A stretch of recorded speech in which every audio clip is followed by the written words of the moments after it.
हौली हौली हौली अपने पेज ते पा दो लाइव है मेरा। चलो करो जी ਤੁਸੀਂ ਦੱਸੋ ਕੀ ਹੋਇਆ ਅੱਜ ਦੀ ਮੀਟਿੰਗ ਦੇ ਵਿੱਚ। ਅੱਜ ਦੀ ਮੀਟਿੰਗ ਬੇਸ਼ੱਕ ਆ ਰਹੀ ਹੈ। ਦੁਬਾਰਾ ਮੁੜ ਉਹੀ ਗੱਲ ਜਿਹੜਾ ਖੇਤੀ ਮੰਤਰੀ ਅੱਜ ਕਰ ਰਿਹਾ ਸੀ ਇਹ ਡਿਸਕਸ ਕਰ ਲਈਏ ਉਸ ਅਮੈਂਡਮੈਂਟ ਕਰ ਲਈਏ। ਅਸੀਂ ਜਵਾਬ ਦਿੱਤਾ ਠੋਕ ਕੇ ਕਿ ਜਿਹੜੇ ਤਿੰਨੇ ਕਾਨੂੰਨ ਆ ਜਦ ਤੱਕ ਇਹ ਰੱਦ ਨਹੀਂ ਹੁੰਦੇ ਉਦੋਂ ਤੱਕ ਕੋਈ ਅਮੈਂਡਮੈਂਟ ਨਹੀਂ ਕੋਈ ਇਹਦੀ ਵਿਆਖਿਆ ਨਹੀਂ ਹੋ ਸਕਦੀ। ਕਰ ਲਓ ਮੁੜ 8 ਤਰੀਕ ਨੂੰ ਦੁਬਾਰਾ ਇਹਨਾਂ ਮੁੱਦਿਆਂ ਤੇ ਦੁਬਾਰਾ ਚਰਚਾ ਹੋਊਗੀ। 8 ਤਰੀਕ ਤੇ ਕੀ ਸ਼ਿਕਾਇਤ ਹੈ 8 ਤਰੀਕ ਨੂੰ ਮੁੜ ਦੁਬਾਰਾ ਮੀਟਿੰਗ ਹੋਊਗੀ ਚਰਚਾ ਹੋਊਗੀ ਐਮਐਸਪੀ ਤੇ ਔਰ ਜਿਹੜੇ ਤਿੰਨੇ ਕਾਨੂੰਨ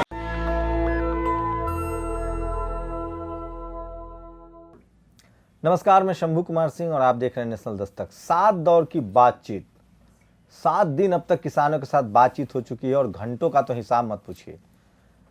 10-10 घंटे, 7-7 घंटे, 8-8 घंटे और नतीजा ढाक के 3 पात।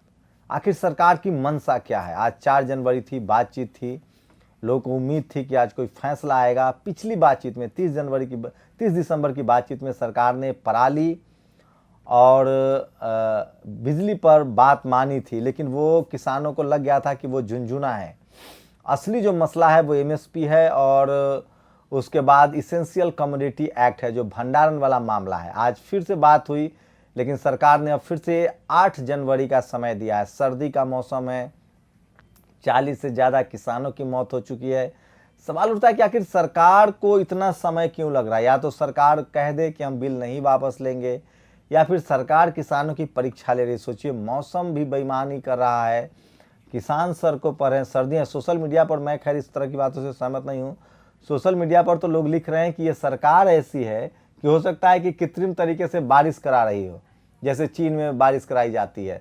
विश्वसनीयता खतरे में है सरकार की। जैसे कोरोना वैक्सीन को लेकर लोग कह रहे हैं कि तीसरा ट्रायल ही नहीं हुआ और जल्दबाजी में कोरोना वैक्सीन लाया जा रहा है, तो सरकार की पूरी विश्वसनीयता जो है वो खतरे में है।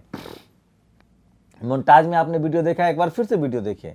किसान नेताओं ने साफ साफ कहा है कि बिल वापस होगा तभी आंदोलन वापस होगा, उसके अलावा और कोई रास्ता नहीं है, कोई चारा नहीं है। लेकिन सवाल होता है कि आखिर इतना लंबा समय अपने ही देश में, अपने ही देश के किसान सड़कों पर बैठे हैं और सरकार अगर किसानों के फायदे के लिए बिल लाना चाहती है और किसान तैयार नहीं है, तो ये बिल लाने का क्या लॉजिक है? उधर सरकार की कोशिश थी कि 700 प्रेस कॉन्फ्रेंस करेंगे, किसानों का आंदोलन चलाएंगे। ऐसा पहली बार हो रहा है कि जनता के पक्ष में सरकार आंदोलन चला रही हो, सरकार किसानों की रैली कर रही हो। वो भी फेल हो गया, कहीं से कोई खबर नहीं आई। 1-2 रैली हुई मध्य प्रदेश में। हौली हौली हौली अपने पेज ते पा दो लाइव है मेरा। चलो करो जी ਤੁਸੀਂ ਦੱਸੋ ਕੀ ਹੋਇਆ ਅੱਜ ਦੀ ਮੀਟਿੰਗ ਦੇ ਵਿੱਚ। ਅੱਜ ਦੀ ਮੀਟਿੰਗ ਬੇਸ਼ੱਕ ਆ ਰਹੀ ਹੈ। ਦੁਬਾਰਾ ਮੁੜ ਉਹੀ ਗੱਲ ਜਿਹੜਾ ਖੇਤੀ ਮੰਤਰੀ ਅੱਜ ਕਰ ਰਿਹਾ ਸੀ ਇਹ ਡਿਸਕਸ ਕਰ ਲਈਏ ਉਸ ਅਮੈਂਡਮੈਂਟ ਕਰ ਲਈਏ। ਅਸੀਂ ਜਵਾਬ ਦਿੱਤਾ ਠੋਕ ਕੇ ਕਿ ਜਿਹੜੇ ਤਿੰਨੇ ਕਾਨੂੰਨ ਆ ਜਦ ਤੱਕ ਇਹ ਰੱਦ ਨਹੀਂ ਹੁੰਦੇ ਉਦੋਂ ਤੱਕ ਕੋਈ ਅਮੈਂਡਮੈਂਟ ਨਹੀਂ ਕੋਈ ਇਹਦੀ ਵਿਆਖਿਆ ਨਹੀਂ ਹੋ ਸਕਦੀ। ਕਰ ਲਓ ਮੁੜ 8 ਤਰੀਕ ਨੂੰ ਦੁਬਾਰਾ ਇਹਨਾਂ ਮੁੱਦਿਆਂ ਤੇ ਦੁਬਾਰਾ ਚਰਚਾ ਹੋਊਗੀ। 8 ਤਰੀਕ ਤੇ ਕੀ ਸ਼ਿਕਾਇਤ ਹੈ 8 ਤਰੀਕ ਨੂੰ ਮੁੜ ਦੁਬਾਰਾ ਮੀਟਿੰਗ ਹੋਊਗੀ ਚਰਚਾ ਹੋਊਗੀ ਐਮਐਸਪੀ ਤੇ ਔਰ ਜਿਹੜੇ ਤਿੰਨੇ ਕਾਨੂੰਨ जहाँ जहाँ बीजेपी शासित राज्य, 1-2 रैली यूपी में हुई थी, 1-2 मध्य प्रदेश में, वहाँ से लोगों ने साफ साफ कहा कि उनको ज़बरदस्ती लाया गया है, पैसा दिया गया, आंदोलनकारियों को आने नहीं दिया जा रहा है। तो सरकार की लगभग पोल पुट्टी खुले। मीडिया अभी भी तटस्थ की भूमिका में नहीं है। अगर मीडिया किसान आंदोलन को नहीं भी दिखा रही है तो कोई बात नहीं है, लेकिन तटस्थ की भूमिका में नहीं है। वो लगातार उन पर हमला कर रहे हैं किसानों पर। तो 8 जनवरी को फिर डेट दिया गया है। ये दोनों बाइट सुनिए और फिर देखिए जिस तरह से सर्दी के सितम हैं, किसानों का जिस तरह से परीक्षा ली जा रही है वो काफ़ी दुखद है। और 40 से ज़्यादा किसानों की मौत हो चुकी है। खुद आज जो सरकार के मंत्री है उन्होंने उनको आपको बता दें कि श्रद्धांजलि दी है। तो किसान नेताओं ने साफ साफ कहा है, बारिश की वजह से मैं पहुंच नहीं पाया क्योंकि मेरे पास उतने संसाधन नहीं हैं लेकिन ये तो तय है कि किसान नेता निराश हैं, दुखी हैं और उनको लगता है कि सरकार उनके साथ खेल रही है, लेकिन उनको कोई जल्दबाजी नहीं है।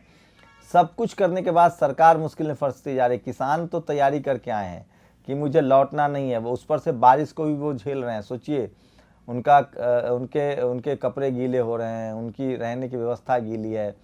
बहुत ही कठिनाई वाला है, बहुत ही दर्दनाक है। आखिर कोई सरकार अपने ही देश के खिलाफ, अपने ही लोगों के खिलाफ इस तरह से कैसे कर सकती है? या तो सरकार इंतजाम कर दे।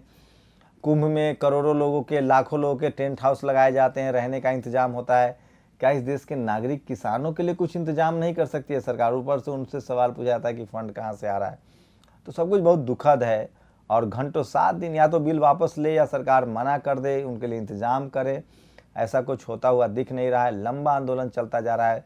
40 दिन से ऊपर का समय हो गया। अब 8 जनवरी और जोड़ ले तो 50 दिन करीब हो जाएगा। तो और मौसम जो है उस पर से बारिश का सितम है, सर्दी का सितम है, तो बहुत चिंताजनक है। यह अपडेट है। दूसरी तरफ मुकेश अंबानी घुटनों पर आए हैं, उन्होंने वो कोर्ट पहुंच गए हैं। सोचिए, इस बिल में किसान को ये हक नहीं है कि वो कोर्ट जाएं, लेकिन टावर टूटने पर जो जियो की कंपनी है, रिलायंस की कंपनी है, वो कोर्ट पहुंच जा रही है। प्रधानमंत्री दुख जता चुके हैं। सोचिए, किस तरह सरकारी संपत्ति बेच जा रही है। हरियाणा सरकार ने तो रोड काट दिए थे, उस पर कोई प्रतिक्रिया नहीं है। तो सब कुछ एक तरफा चल रहा है, ऐसा लग रहा है। लेकिन किसान जो हैं वो अब बिल्कुल पीछे हटने वाले नहीं हैं। आज की यही अपडेट थी कि अगली बैठक 8 जनवरी को होगी। किसान मानने के मूड में नहीं है, सरकार ने इसको टालमटोल कर दिया है। आपकी क्या प्रतिक्रिया? अपनी प्रतिक्रिया जरूर दीजिए। शुक्रिया।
नेशनल दस्तक की आपसे गुजारिश है कि अगर इसको बचाना चाहते हैं तो नेशनल दस्तक को सब्सक्राइब करने के लिए रेड कलर के सब्सक्राइब बटन को दबाएं।